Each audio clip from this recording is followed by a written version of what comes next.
ओ God, काय झालं? यांना लगेच एक इंजेक्शन द्यावं लागेल. हो का? कसलं? काय झालंय काय पण म्हणजे इंजेक्शन देण्यासारखं काय झालंय? अहो इंजेक्शन म्हणजे फक्त एनर्जी बूस्ट करण्यासाठी द्यावं लागेल, कारण यांची प्रकृती खूप खालावली आहे. हो, द्यावं लागेल. चल.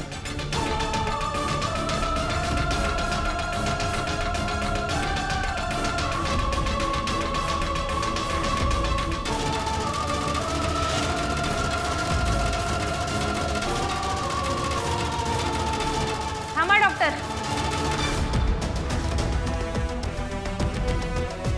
काय झालं आजीसनी? ते त्यांनी पोटाला काही खाल्लेलं नाही म्हणून त्यांना चक्कर आली. काहीच झालेलं नाही. उगं काय बी औषध देऊ नका तुम्ही त्यासनी. ही कशी काय आली? वहिनीने हिला घराबाहेर काढलं होतं, आठवतंय ना? ए, काय आहे तुझं? बाहेर हो. मी इथनं कुठं बी जाणार नाही. आजींना आता माझी गरज आहे आणि मी त्यांच्यासाठी आलोय. त्यांना बरं वाटलं का जातो मी इथनं. खरं तोवर मी इथनं कुठंच जाणार नाही. डॉक्टर तुम्ही या. डॉक्टर जातो मी. काही वाटलं तर मी तुम्हाला फोन करेन. थँक्यू. बरं. अच्छा.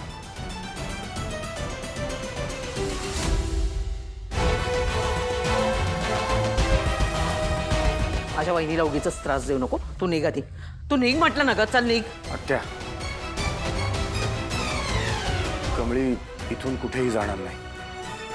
राजन, राजन चुकतोयस तू. बस, मला उगाच आवाज चढवायला लावू नकोस आत्या. ठीक आहे, करा तुमच्या मनासारखं करा. तुम्हाला जो काही गोंधळ घालायचा आहे ना तो घाला, पण माझी वहिनी येते, कळलं ना?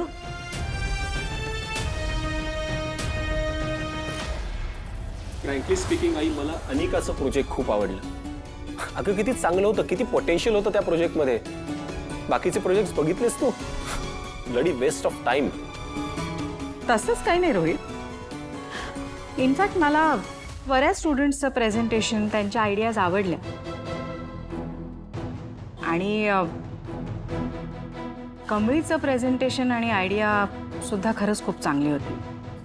आई अगं, आता इन्व्हेस्टर्सला इन्व्हेस्ट करायचं नव्हतं, so but it was good.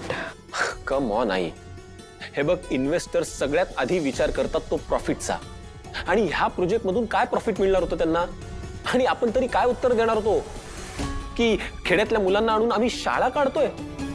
आई, आपण प्युअर बिझनेस करतोय, आपण एनजीओ चालवत नाही आहोत. काम डाऊन रोहित. आता हे सगळं बोलून काय उपयोग आहे? कमळीचं प्रेझेंटेशन तसंही सिलेक्ट झालं नाहीच आहे. आणि झालं असतं ना तरी सुद्धा मी तुला सांगते, यावर्षी कमळी पास होणार नाहीये.